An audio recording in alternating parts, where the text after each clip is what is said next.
Guiding Voice podcast, a space where we explore change, healing, and the journey back to your true self. If you've been feeling stuck, held back by limiting beliefs, with cycles of negative thinking, you're not alone. And this is exactly where this podcast meets you. Each episode is designed to gently help you break free from those patterns and give you something real, practical, and meaningful that you can use in your own life. Here we don't just talk, we share tools, insights, and stories that are not only inspiring, but also understandable and relatable, so you can truly connect with them. And most importantly, everything we explore is something you can take away and apply, so that change isn't just an idea, but something you begin to live. So you'll hear stories from mentors and coaches and authors and teachers, people who have walked through challenges, faced their own struggles, and found a way forward. Their stories are here to open your eyes, touch your heart, and resonate deeply within you. So as you listen today, my hope is that you feel supported, empowered, and guided, because this journey is yours, and you don't have to walk it alone. I send you my love and blessings as you continue on your path of growth and healing, transformation, and today I am honoured to welcome my special guest on the Guiding Voice podcast, Tracey Raven. She is joining us today from Lincolnshire, and she is a holistic therapist, a psychic medium, and a qualified Reiki healer. And every day she turns up on her platforms of TikTok and Facebook, doing daily readings, helping others with her guidance from her spirit team and her source. And I listen to her, so I'm really honoured that she is here with me today.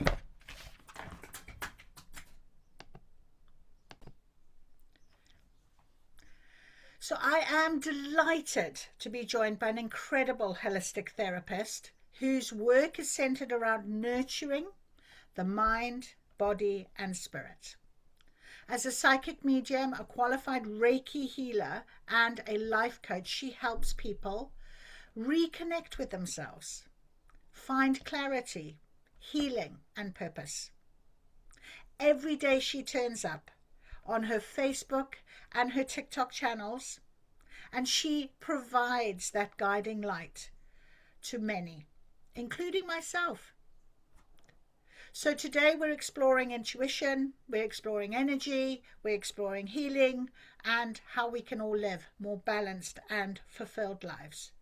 So settle back, to get comfortable, and get ready to meet the lovely Tracey Raven. So we have got with us our wonderful, beautiful Tracey Raven, and she's all the way from Lincolnshire. We were just saying, I haven't been to Lincolnshire, but you have been to Wales, and you know how beautiful where I live, all the mountains and the nature. You love nature, love coming down to Wales. Yeah, I think like when Gaia came and she created Earth, Wales was one of her special places. It's absolutely chef's kiss, as they say. Absolutely with Wales. I love it. I think it's beautiful. Oh, that's so lovely. And we love to have you. And anytime you come past, next time you're stopping in Swansea. Yeah. I have to give that guidance to my husband. I'm going to note it down that it's Swansea that we need to drop off to when we go camping. And I'll be like, because Debbie's there and I have to go in and say hello. 100%. Absolutely. You're coming in for a cuppa, as we say. Absolutely. Yeah, 100%. That would be so lovely. Oh, lovely. Well, I am so honoured that you're here with me. Honestly, I follow you on TikTok and on Facebook. I love your dailies. I really do. And, you know, I was really excited, genuinely excited to get together with you today, because I just feel like you resonated so much with me. And I said this to you, didn't I? You know, the Guiding Voice podcast just was born from the fact that I just love chatting to like-minded individuals that are shining their light in some way, using whatever methods, and there are many. But at the end of the day, it's what we do. It's about guiding that light and being a guiding voice for others. And you do it every day, Trace. You get up, you show up, don't you? How do you keep Yeah, going?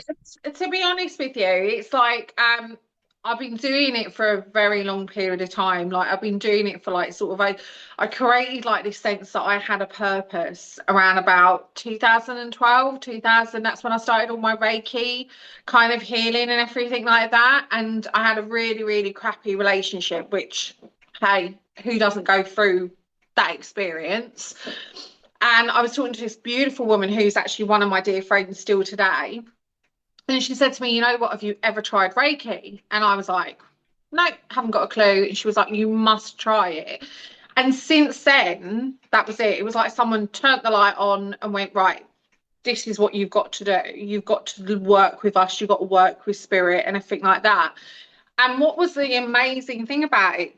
It was this whole enlightenment of I was going along in relationships trying to heal with that person, trying to make that man be that better person, trying to say, look, you're so amazing and everything. But what I realized in the end was it was me. I had to heal me in that journey. And Reiki did that for me. And I met some really phenomenal people. Again, another lady who's one of I class her as family, in the course and everything like that. And since then, I've just been showing up. Started like daily emails just to friends and family. And then I started daily readings and everything like every day.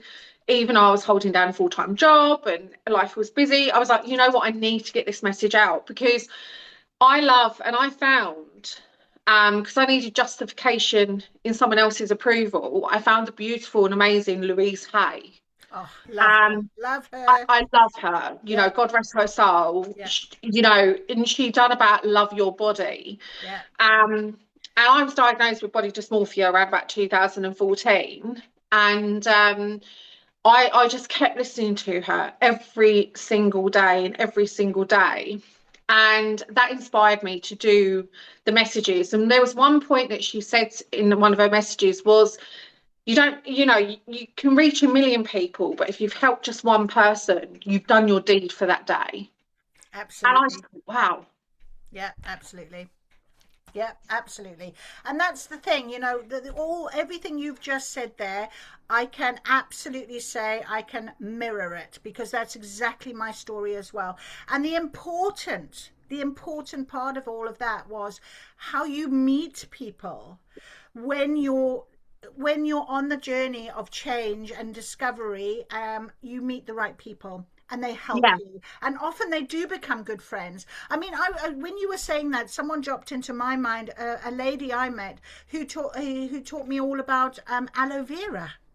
Right, and it was because I was really ill, physically ill. I God swear bless I you. had I think it was a swine flu or bird flu or whatever it was back in the day, and I literally couldn't get out of bed, which is not like me. I mean, if you know me, if anyone watches me, I've got a lot of energy.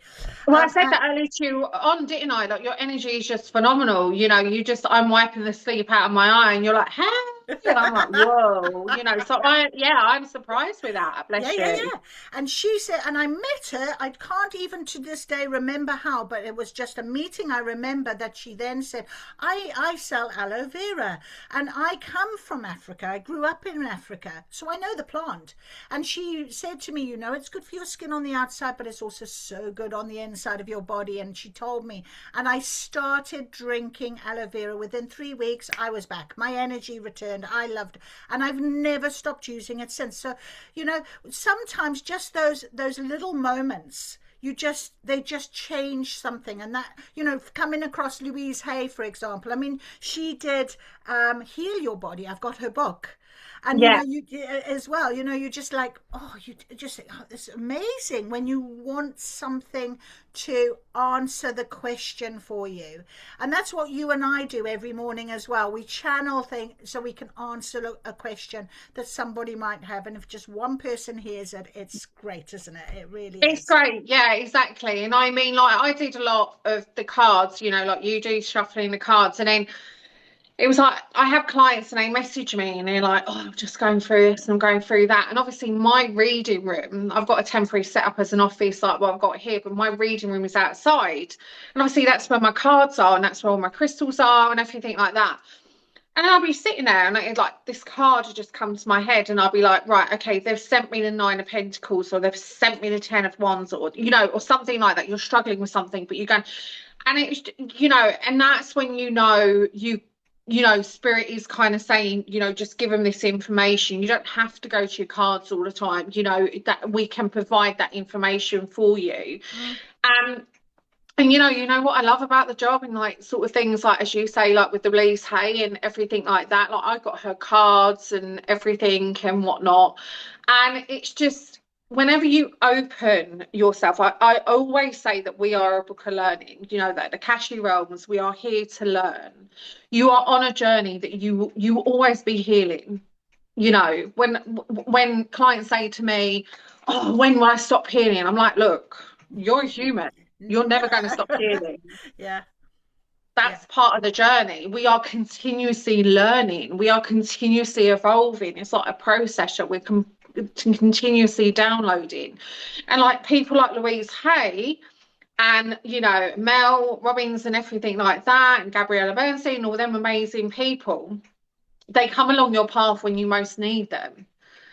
You know, and if you see them, spirit will send you the signs. They would go, hey, listen to this podcast, hey, listen to this person, and it comes, and that's always, spirit is always working. They're always showing you them signs, 100%. absolutely, absolutely. So I want to just go back right to the beginning, childhood, because of course a lot of our healing is, you know, that childhood healing and what have you. So are you born and bred Lincolnshire?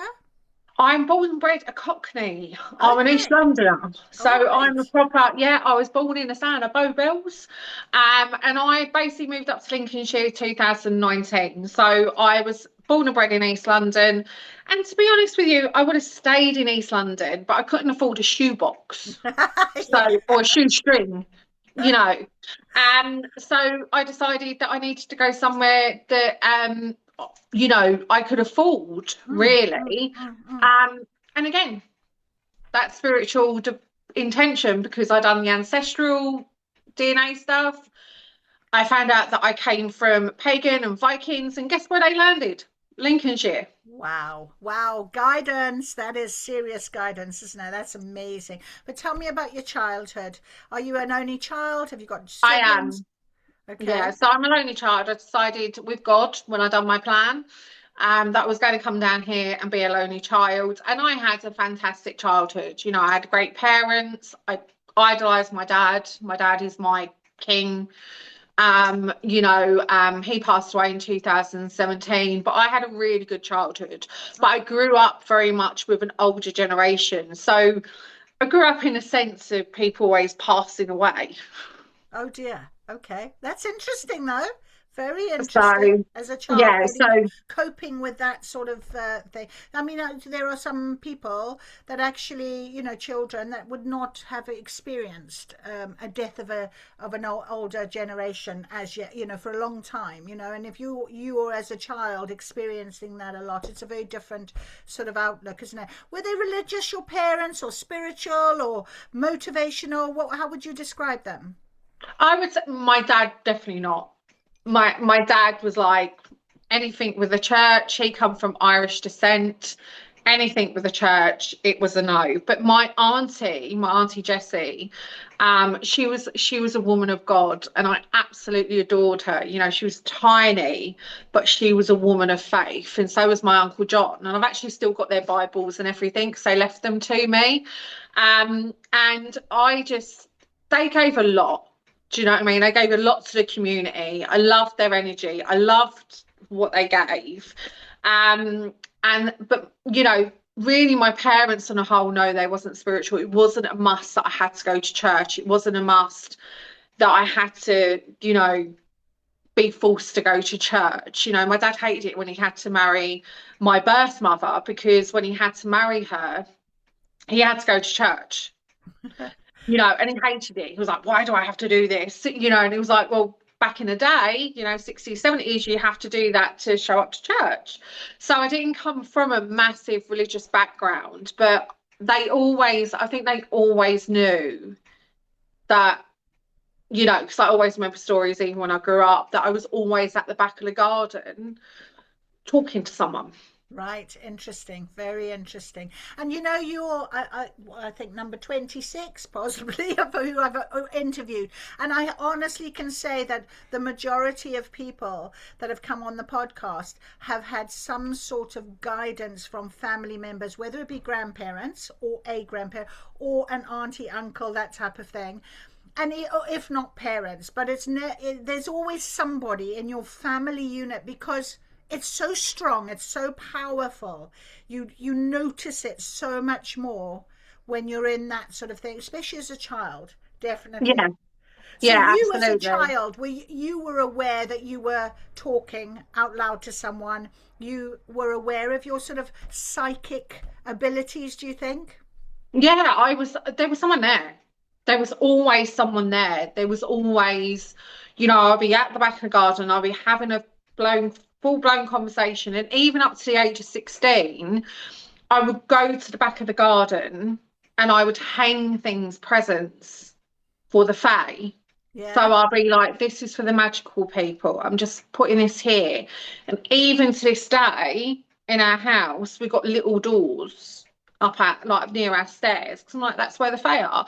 You know, so I'm always I've always and will always be a believer of magic, and always will be a believer of, you know, I can't live in that box of this is just it. I just Was there couldn't. any point, you know, from 16? I mean, we get to teenage years and what have you, and obviously things take over, life takes over for us, into adulthood and whatnot.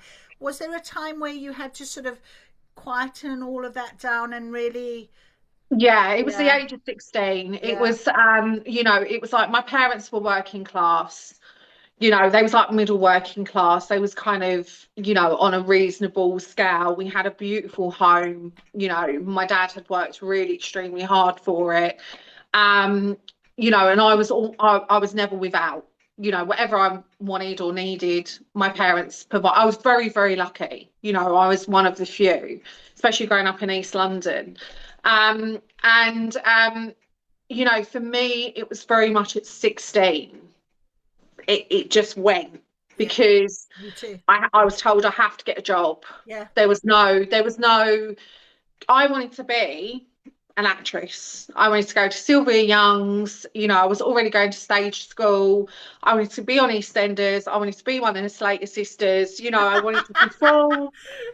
Honestly, I wanted to be a theatrical. And I love drama because I was so free. I just love drama. I love music because to me, I was free. I could do whatever I want. There wasn't no restraint.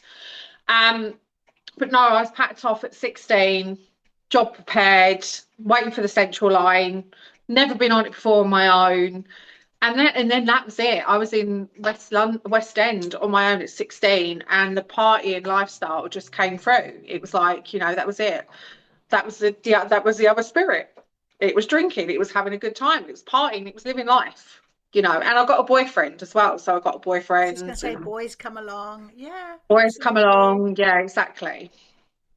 Yeah. So then fast forward a little bit into your 20s. What was where was the next sort of pivotal moment of, you know, mine personally? I mean, I got engaged, I got married at 25, I moved back to South Africa. I'd been over here for a study and what have you, and partying, of course. But but I moved back to, If you study, partying yeah, comes hand in hand, it doesn't it? It's does go like, hand in hand. It really hey. does. Yeah. But I mean, at the end of the day, when I look back now, obviously I can see very clearly how I was protected, how I was guided, whilst I was living in this 3D uh, world of that type time. You know, I wasn't aware of it in 3D, but when I look back, you can see where the protection was, where the guidance was, where the pivotal moments were, and what have you. So where was yours in your sort of 20s? Where did things change again? I would have to say it was probably in my 20s because I was partying hard, and I'm not saying that, oh, some people more protected than others. That's not You know, that's not what I would ever say to someone, but I would have this kind of sense, you know, like, don't go down that street. You know, and some people might say, well, that means you're streetwise. And yes, I was streetwise. I was brought up in East London. You know, I used to walk around the alleys of East London sometimes at 3 o'clock in the morning, you know, when I come out of the clubs in Brick Lane. You know, I put myself in some situations, but there was always this sense of, you know, things turned up, like a cab would turn up, a black cab would turn up, and I'll be like, oh, and it'd be like, get in. And it'd be like, okay, I'll get in, you know, and there would be points, and I would listen to even, you know, I would just be so focused. So it was like I was sober. I had a lot to, you know, I had a really good time, but I knew to get myself in a black cab. But then as soon as I got in a black cab, that was it. I was, you know, and then I would be phoning my birth mother saying I'm on my way back. That would be it. The message would be gone, and then I'd be safe. And then she'd find me, and then, you know, and I always felt that. And when I look back now, in the age I am, I'm like, girl, you were lucky. Like, you, it weren't luck as well. You was protected. Like, someone was always looking out for you. Yeah, yeah, definitely. Massively. Yeah. What did you then do for a job? What did you do for work? Where was the career? I become a desk monkey. So I become administration. And you know, that's no disrespect to admins or anything like that or whatnot. You know, I think they're the bedrock of most organizations. Without them, you know, you kind of got nothing really. But I become like sort of an office junior, progress, then I become like sort of an office manager, and then went into like facility supervising, you know, and so it was more an office manager's kind of facility supervisor's role.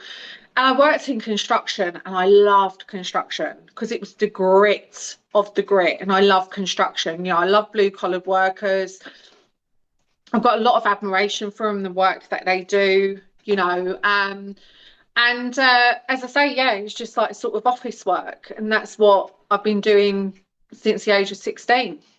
But you say that, but when you sort of get into a managerial role or a supervisor role, did you find yourself almost sort of looking at how you were treating people or how people were being treated and how you could make a change to that? Oh, absolutely. I've become the mental health first aider in my company, you know, and everyone said to me, oh, mental health first aiders are going through, you know what, Tracey, you need to go through for this, you need to go and do this. Then I've become the mental health champion for one of our areas. And now even the company that I work with now, I applied to be a mental health first aider. And when I told her about my experience, you know, being a qualified life coach and going through my like counselling qualification, she was like, oh my God, you'll be a champion, you know. And I just, everyone used to come to me for advice, you know, everyone to say, you know, they email me, Tracey, have you got a couple of minutes? Like, Tracey, can I just come and see you? Tracey, can I just, and I'll be like, yeah, sure. And to me, it was nothing, you know, to me, it was like, yeah, cool, I'm here.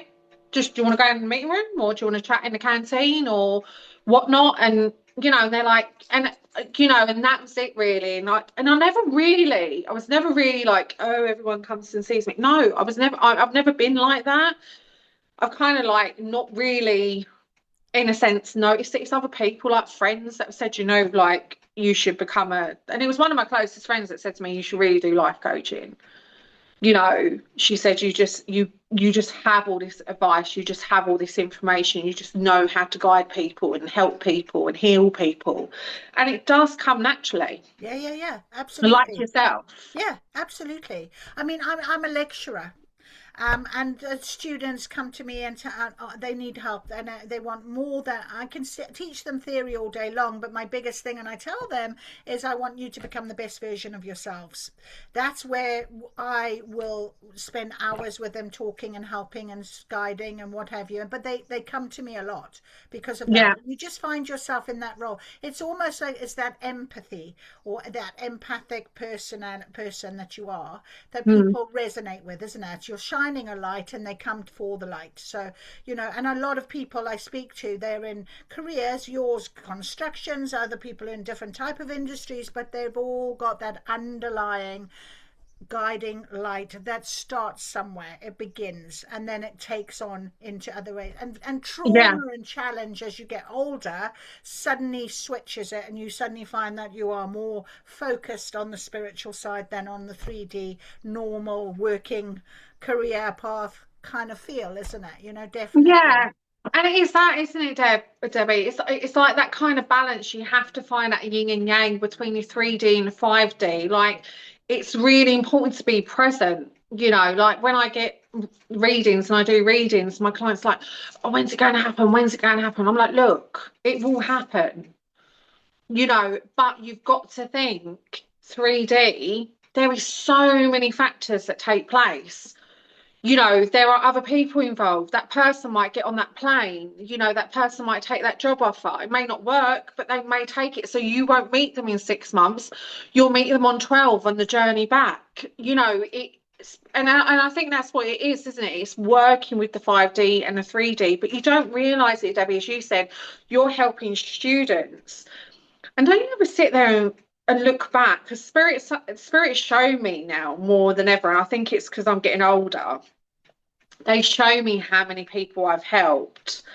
And when I sit there and I go, I'm not helping anyone, they're like, really, Yeah, dearest? let me show you. Really? Let me show you. Oh, I Let get. me show Yeah, you. I'll get. And then I'll I'm get a like, and I'm message. getting goosebumps Yeah, now because I know that yeah, I'm, you know, and they like, let me show you, yeah. dearest. And I'm like, oh yeah, okay. Yeah, I'll get a message, a phone call, a message from an ex-student. Deb, I really want to see you. I need your help. Or or just can I take you out for lunch? We'll go for lunch. Oh, you helped me so much. You said this when I was in level 4, and I'm like, did I?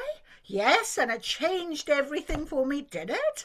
And I get that confirmation all the time, and it's not where, and I think you'll agree, Tracy. It's not like you then. It's not about looking for validation, out external validation, because that's not what you want. You No. want it for. It's just this nice feeling of confirmation from spirit that you're on the right path, that you are Mhm. where you need to be right now, and somebody is on that path to tell you so, and you just accept it as a thank you, isn't it, you know? Yeah, yeah, absolutely. I mean, like even my husband says, like I'll be standing there and like someone will turn to me and I'll go like that, and they're like, "Oh, how are you?" And I'm like, "Yeah, I'm all right." And my husband will look at me and he's like, "Everyone talks to you," and I'm like, Yeah, yeah, "I'm just being me," you know. yeah, I just smile at people, you yeah. know. Oh, I get all the, yeah, yeah, Yeah, there's enough, you know, for me, there's enough destruction going on in the world as there is. There's so much pressure, especially like in your element of work, like the students that you work with, there is so much outside pressure. You must become this, society needs you to do this, you need to have this. This person's posting this on social media, you know, they've got 10,000 followers, you've only got five, you know, and then there's all this kind of outside pressure. And I feel that the likes of you and I are needed more in the world than ever before, because I just feel like everyone needs that kind of, actually, I just need to be seen. yes, And that's what people just need sometimes. They need to be seen, they need to be heard, they need to know that someone's hearing them. You know, out of all this kind of noise of the 3D world, their soul needs someone to go, hey, you know what, it's going to be okay. yeah, yeah, And yeah, if I, and I love when I read for clients, I look and spirit shows me, I go, you know, everything's going to be all right, yeah. And they just go, really? And I'm like, yeah.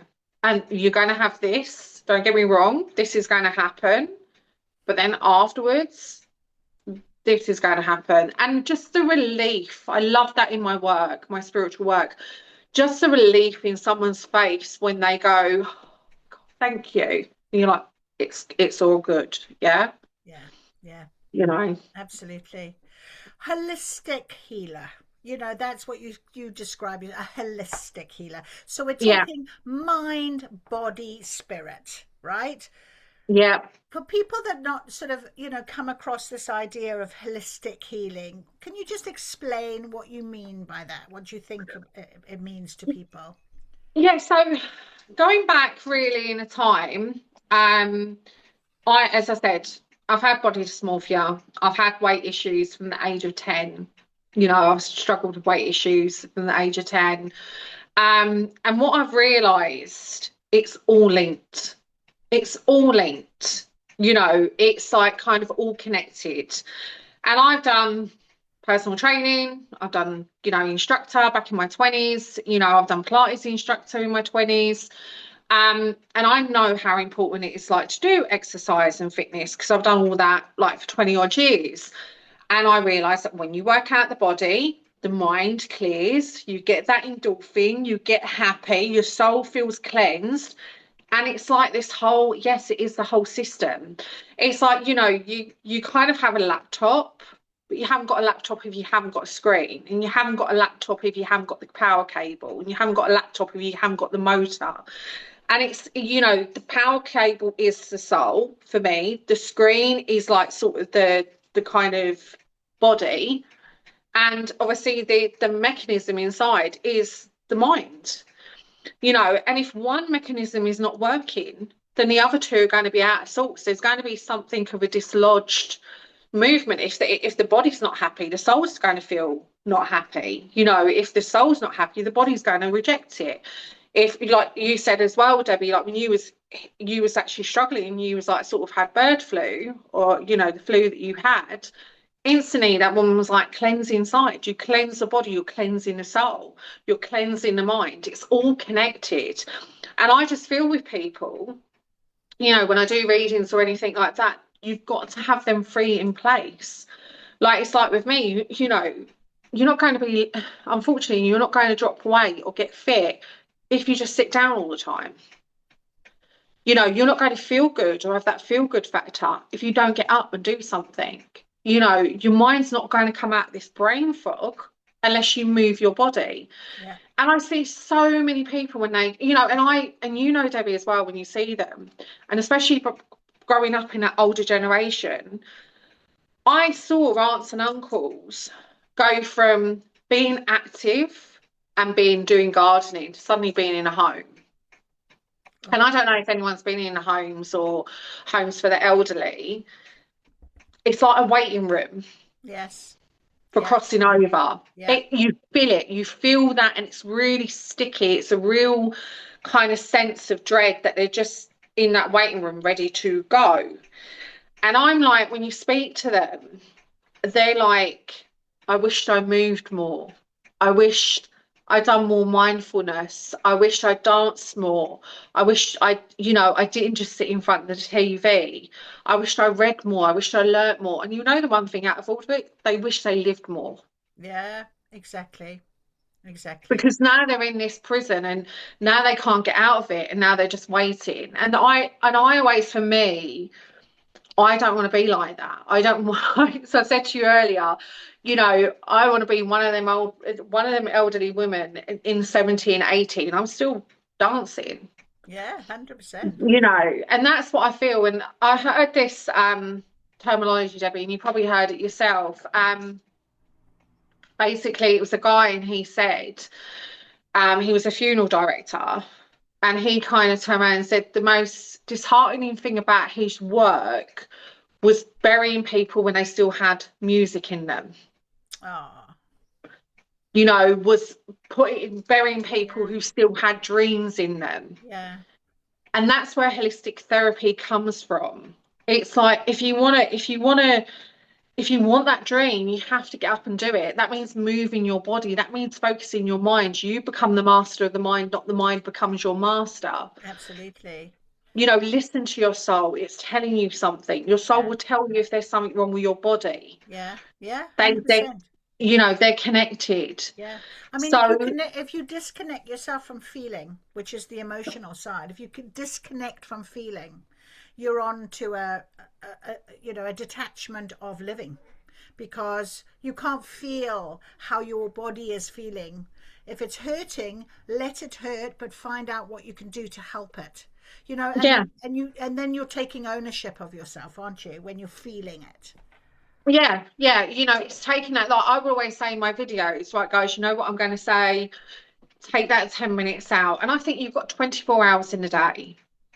Just take 10 minutes for yourself. Absolutely. Get your pen and paper, and I always love yoga because I'm like, it's just you and the mat. Like you just get on that mat and that's it. And it's like, just get yourself, close the door, 10 minutes, and just listen. What is your soul telling you? What is your body telling you?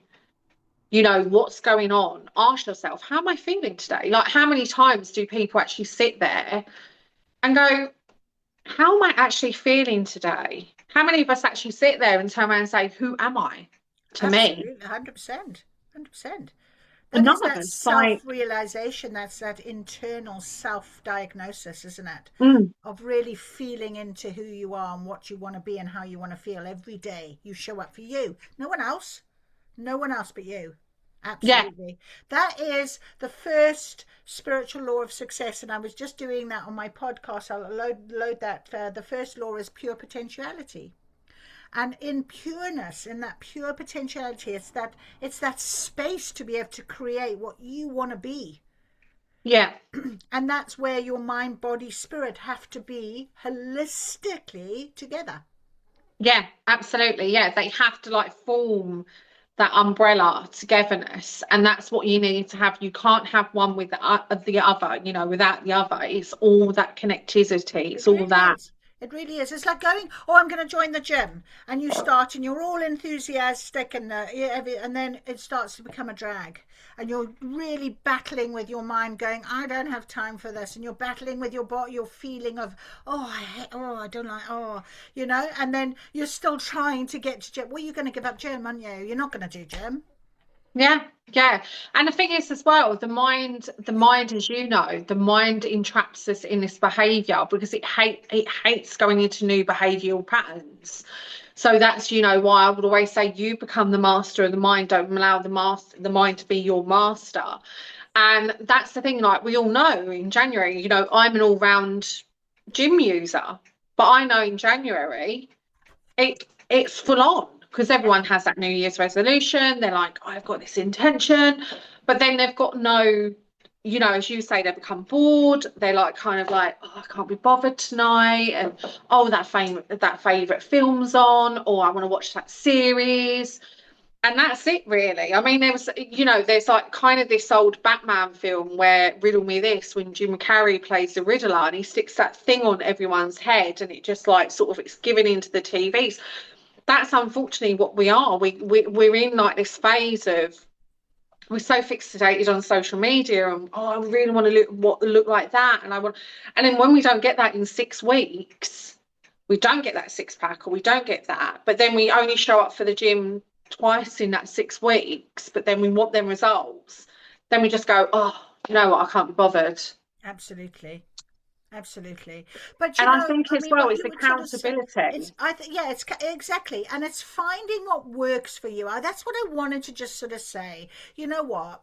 If gym doesn't work for you, then find something else that will work for you. Just concentrate on helping your body, your mind, and your emotional fitness. That's it. So what Yeah, works? Okay. So like I said right in the very beginning when we started talking, you know, every single person I've interviewed has got a specialist subject, possibly. You know, this is what I am, this is what I do. Fundamentally, that everybody is coming off the same page as holistically, we have to help ourselves holistically, our yeah, mind, body, and spirit. So find what works. What works for me might not work for you. Like you mentioned, you do yoga. I love yoga, as it happens, but I also equally love Pilates. But equally, I love doing Qigong. Have you done Qigong, Tracy? no, I have Oh, no, I get onto haven't. Qigong, my darling. Get onto it. Honestly, it's, you know, on YouTube, there's lovely people. There's a lovely lady called Jiling. She stands on a beach and she does Qigong, which is moving the energy within your body. It's a very Okay, and it's simple, it's easy. You're not jumping up and down, it's not cardiovascular, sweating up a storm in a gym. You know, it's literally at your pace, at your movement. You're moving your body. So yeah, you can even do a lot of these things sitting in a chair. yeah, I mean, absolutely, I yeah. don't know if you've seen like loads. There's this Tai Chi walking concept that's been out everywhere. I think find what works for you, the tools. So I want to lead into, of course, another hat you are wearing, the Reiki healing. Now, I did level 2 Reiki, got to that point, but I don't do Reiki on humans really. Unless anyone comes to me and goes, oh Deb, well actually my students sometimes, oh Deb, when we're on our trips I'll feel, Deb, my neck is so sore, and I'll do so, and they're like, oh, I feel so much better. But I do a lot of it on my horses and on the dogs. They love, I mean, Yeah, animals, the placebo effect, they just accept. They just yeah. go ahead, do what you can to me, and they just really lean into it. So tell our listeners today about Reiki. If anyone's not done Reiki, how would you explain it? So Reiki it's a universal energy source, and you just tap into it and you can send it across the universe or the alignments of the universe. So we are all connected, we are all connected to this great big sphere. We're connected to Gaia, we're connected to the higher power. And Reiki acts like that. So it focuses on the chakras. So you like sort of your crown, your third eye, your throat, and we've got these chakras in all alignment. And what happens is, because they're a spinning wheel, they get clogged, because it's like, anything, it's like a wheel of a car. It gets battered, it gets tired, it needs to be oiled and everything like that. So what we do as Reiki healers is we clear that energy, and we get that wheel turning again. We get that momentum going again. And I love Reiki. I mean, I done a Reiki master's class. I was basically introduced and done as a Reiki master. I don't carry myself as a master, because I respect the Japanese emphasis that you have to be there, and you have to be like, they've got real high power masters, and they tell you when to kind of, you are classed to be a master. But I just love the energy of it, and I use that as well in my readings, helping clients. I just tune in, connect with the Reiki energy, get that energy going, and send that out to the universe. And if my clients don't want it, or someone doesn't want it, then it just goes to someone who needs it. Someone who's sitting there and going, I really do some healing today. And they're like, oh, we just dropped that there. Because that's how spirit is, isn't it? It's all, they all know where everything needs to go, So, but yeah, I love the sensation with my hands. It always reminds me of Iron Man, when he's got them hand things and all that. 'Cause my palms, my hands, probably the same as you, really start to burn. Yeah. And I'm like, whoa. And when like my husband, he's a blue collar worker, God love him. And I would like connect, and I would and he'd be like, oh, the hate, like, and I just love that. I just love that kind of connectivity. So yeah, it's getting your clogs working, it's getting your chakras working, it's getting you back into alignment, connecting with that divine alignment. That's how I feel it works. Yeah, absolutely. And that's just one example. I mean, Qigong, like I just previously mentioned, is also about energy. So it is about energy. And Tai Chi is lovely as well. It's like, that really nice, yeah, and as yeah, you say, it's all about movement. The soul wants you to move. The yeah, soul's not, it doesn't want the body to be stuck, yeah, it doesn't want. And as you rightly said, Debbie, about that, about going into the gym, it's like, there are so many, when people say to me, oh, I've given up going to the gym, and I'm like, why? And they're like, oh, I just couldn't find the energy. And I'm like, get a gym buddy, start talking to people, join a class, go to aerobics. There's so many different forms. And even with energy healing, we can all tap into that yeah, to ask for healing. The yeah, thing is, as well, as I always say, if you need healing, just get a cup of tea and talk to God. yeah, Just talk to your spiritual guides. They're there. They yeah, want to do things for you. They yeah, are here. yeah, They're only a thought away. They want to help you heal. They don't want to see you struggle. The ones that love you, they don't want to see you in this pain. So they will help you and heal you. absolutely, absolutely. And as a life coach, let's talk a little bit about the life coach story, because you kind of said all of this started, when was it, 2017, you said? It started kind of about 2012. I started to get into the Reiki healing. My beautiful dad passed away in 2017. And that was a story in itself. And I would say that was probably my biggest moment, was 2017, when my dad passed away. because I could hear him. Always sense spirit, but I could actually hear him, and I would never forget the day when he passed, and I just could hear his voice, and I still hear his voice today. And even when I say, and I speak to some of my spiritual friends, and I speak to, spiritual mediums and everything like that. And obviously, like everyone goes to readings, even I do, because I get in the way, and I do get in my own way. Yes, yes. I'm human. Yeah. And I remember having one particular reading, it's a couple of years ago now, and she was like, your dad's with you, right? And she was like, what am I saying? She said, he talks to you every day.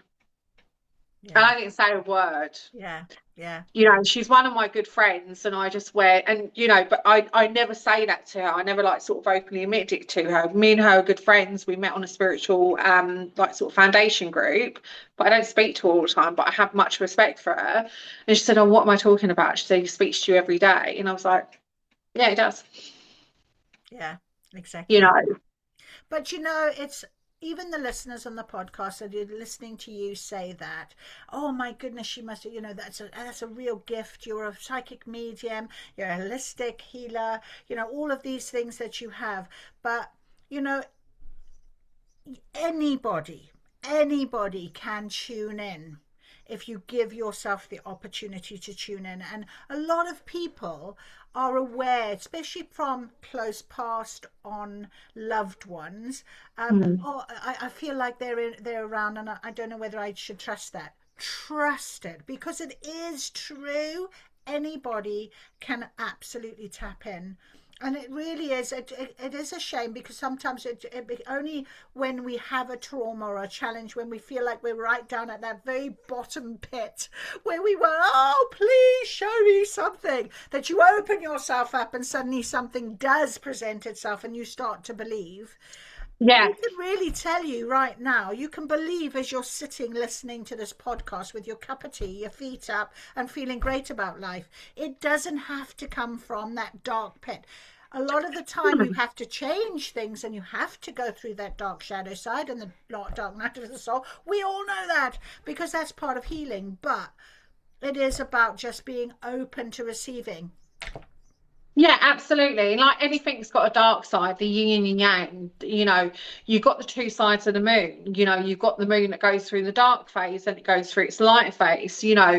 And for me, very much so, is I always say, like, spirit will never hurt you. Those who love you would never do you harm.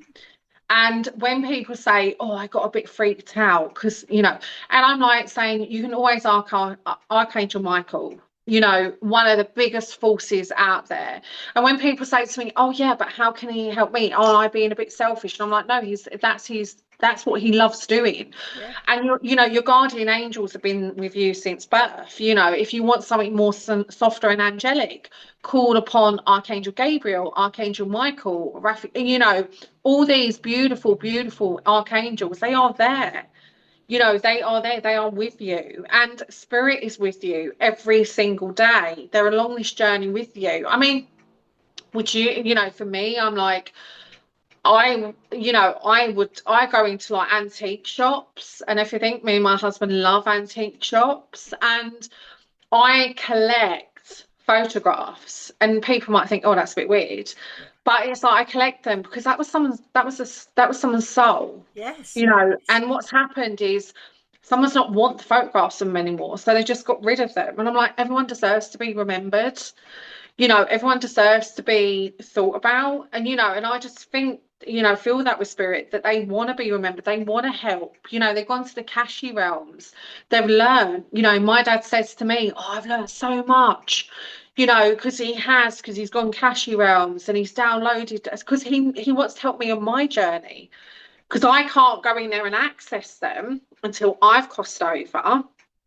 He's accessing them for me and saying, right, Litland, this is what you need to do, and this is what we're going to do, and I'm going to put this situation in here and this situation in there, and that person's going to come from here. And all I get that sense when you do start connecting, it's like you've got this faith that is unshakable. Yeah. You know, Yeah. even when you're having them tower moments, you kind of get a sense as well where you just go, you know what, it'll work out. Because you know the universe and spirit have got your back. You know that everything's being taken care of. And it does take years. I'm not going to say everyone wakes up and it's like, oh, everything's resolved or anything. It takes years. It takes repetition. It's like going to that gym. You will need to go to, you know, you need to connect. You need to spend that 10 minutes a day connecting with yourself. And even if people think like, oh, I don't know, I'm a bit worried about, you know, going in and talking to spirit. What if something dark comes through and everything like that? Archangel Michael, you know, your guardian angels.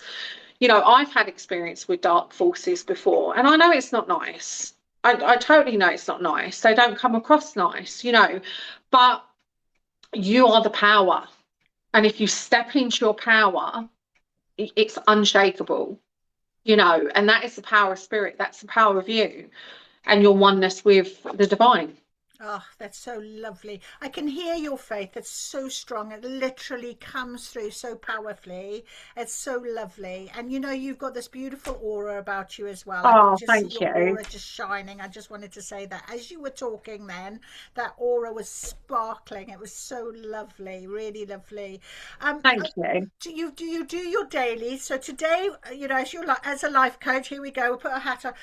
It's a daily today. What is it? Freaky Freedom Friday. Is that right? Freaky Freedom Friday. Yes, Fa, fa, Freaky fa. Freedom Friday. I'm a typical Gemini. I just can't pick one thing. I have to have a multitude of things. Do you know what I love? It's three. Magic. Power of three. Freaky Freedom Friday. I love that. Yeah, it's just literally.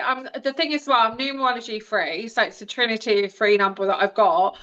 I'm a Gemini as well, so like sort of I'm like, you know, multitude and you know, communication, everything like that. So life coaching, I love life coaching, but it has to be spiritual for me, you know, and that's why as well, I've decided to do another course in counselling, you know, and go into counselling because when I did do my life coaching, we was talking about things and everything and going through the syllabus and that. And they kind of said to me, in a sense, like, oh, if people have a certain diagnosis, like if they have like ADHD or if they have bipolar or anything like that, we as life coaches can't, there's a fine line and we can't actually step over that line. And I was like, oh, that doesn't sit well with me. Because for me, if someone's taking the courage to come and see someone like me and they have got, you know, bipolar, ADHD, or anything like that, and then I suddenly say, I can't help you, you need to go and see someone else, that's going to knock their confidence that they're being rejected again. Not only are they dealing with their diagnosis and they're dealing with a particular, you know, element of them, someone said to him, I can't help you. So for me, you know, again, there's this whole energy of learning. We are here to be learning. And Spirit said to me, and they said to me a couple of years ago, like 10 years ago, and that we want you to go into counselling. I ignored it. I said, no, I listened to other people. Oh, what do you want to do that for? And I was like, yeah, they've got a bit of a point, you know, but I feel that it's all connected. It's all like intertwined. So yeah, we got Freedom Freaky Friday and we've got the Emperor today. Right. I was just going to say, yes, let's talk about our card today, our masculine energy. Yeah, the masculine energy. I was actually, when they sent that to me, I was like, why the Emperor? Because as you and I know, he's very a stern gentleman. He's in justice, he's in, you know, very much authority, power. He is the father card, you know, very much. He's the opposite of the high priestess. And yeah, it was like I just found that it was like they wanted us to have that freedom, but that sense of groundedness, which I get because obviously we've got Mercury in retrograde, and everyone, like you and I was discussing the other day, Oh, everything is like this at the moment. honest to God, honestly, at the minute with especially me, it's like it's technology with me. It's like something I'll record my TikTok and I'll be oh, and then well, where's the sound gone? What? Are you I had that all crazy? last week. I had Yeah, that all last week. My mics wouldn't work. I had yeah. to literally all my mics wouldn't work. I had that all last week. It was so even this video for Freaky Freedom Friday, the mic went. So I was like, See? going on? Yeah, but Well, yeah, I know it's it. able at the moment. I know it is, but it's people mustn't be afraid of Mercury retrograde. No. What it does is just it brings up, it's just bringing up return of things, little triggers that maybe are bubbling to the surface because you haven't quite given them the let go and get out of my life feel. And it's really good in some, and it's balance. It's about balance. Yeah. It really is, because the more you can think of, it's kind of like getting your dustpan and brush out and sort of, I'll sweep in the corners. I'm not just going to hoover past the corner now. I'm going to give it an extra little sweep. That's Mercury retrograde. You're going to be found out with that dust if you haven't actually just given it a bit of a polish. Ready for the next change, ready for the next step, ready for the next, you know, and that I Yeah, think that's really absolutely. important to recognize. And the thing is as well, like even when I'm doing card readings with clients, if the tower comes out, I used to fear the tower so much when it used to come out. I used to be like, oh God, I know what this means. Um, but once I went through a couple of tower moments and I did go through them, like really went through them, I come on the other side and I'm like, actually, I feel so much better. Yeah. Like I went through all that crap, but I'm stronger. I've got, more determination, and it's like when I now do them readings, because obviously for me, God is going to always try me. He's always going to test me. The universe is always going to test me because that helps me help my clients. So, everything that I go through, I'm like, look, trust me, you will see the other side. You'll be fine. Um, and that's what I feel like. It's like with Mercury retrograde, as you say, it just brings up things to the surface to say, have you dealt with that? Yeah. Yeah. I don't think you have, because they're coming back around, Yeah. and Yeah. it's and with the life coaching, that's like sort of using it as like holistic side of it. That's what I'm like. I love helping clients set them healthy boundaries, like to say no, and even say no to yourself. It's a Absolutely. really empowering thing.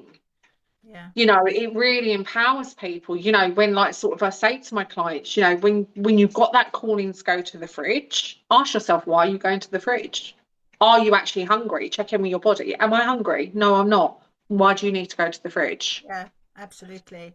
And You know, it's about changing that habit. It's about then, making sure that you are in that frame of mind to go, well, actually, you know what? If I just spend 10 minutes in another room, I'm not going to go near that fridge, or I'm not going to go and be thinking about. If I just pick up this moment, within 10 minutes, you literally can change everything, can't you? yeah, absolutely. And I think it's what we went back to before.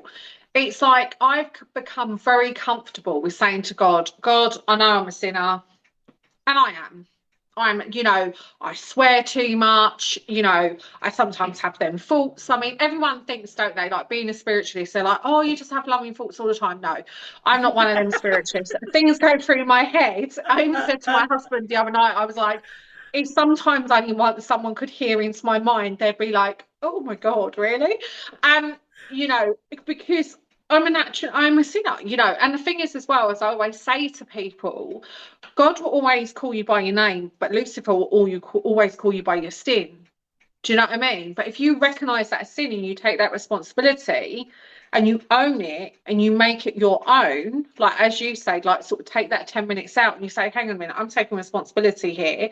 I'm having this craving. Where is this craving coming from? Where has it been built on the basis of? And why am I doing it? As soon Yeah. as you start asking yourself them questions in that inner dialogue, you suddenly realize that you're talking yourself out of it rather than going to go to the fridge. Yeah, 100%, 100%. So we're going to finish off now because we've been chatting for an hour and it's been absolutely lovely. I Has it honestly, been an hour, really, I already? know it just goes, Oh, doesn't it? It's just it flies by when we're having fun. But if your guiding voice now can say one message to the world, summarize that sort of this with one message, what we've been discussing all day, what would it be? live live by that music within you. Yeah, just live with that music in you. for our message, it's very much that dance like there's no tomorrow, dance like today's your last, live your life. Spirit, the one thing Spirit always tell me and loved ones is please live your life, pursue those dreams, go for that, go for that audition, go for it. What have you got to lose? I always live with that emphasis of I would rather live with at least I tried than with regret. And that's what it's, I would just say dance with that music inside you and live that life and follow those dreams Spirit want you to live, and they really do. Yeah, absolutely. And I think what also comes out of this as well today, Tracey, is the idea of there's a lot of help for you as anybody. Absolutely. Yeah, I interview. You're never alone. You're Never never alone. alone. We're all No. out there. We're all doing our best to just inspire and shine our light and share our experiences. And you're never alone. Absolutely not. Yeah.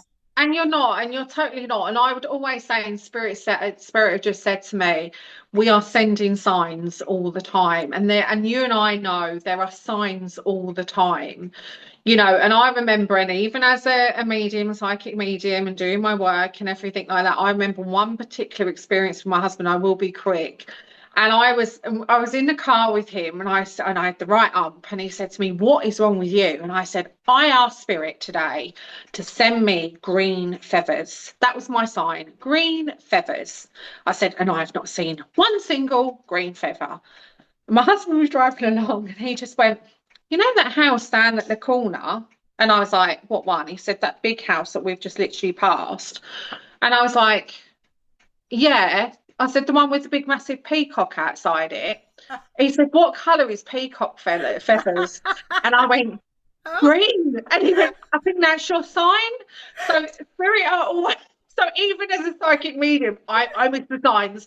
So the Spirit are always communicating with us. They are 100%. But in their way, because what you were expecting was a feather to land in your lap. Nice in my lap. Absolutely. Yeah. That's what I was expecting. It was in that format. So trust in the signs. I just want to also just say, because I'm a big feather collector myself, obviously. Yeah. Yesterday, day before yesterday, I'm walking in my beautiful woods, and I did share this on my reading the other day, because it just yesterday, I think it was.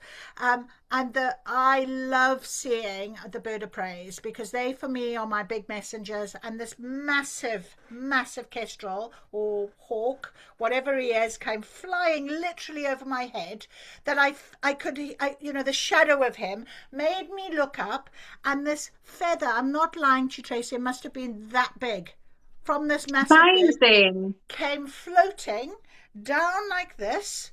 And I held up my hand, and it went like this, straight into my hand. Oh, that's beautiful. Honest to God, I was so overwhelmed. I had tears streaming down my face.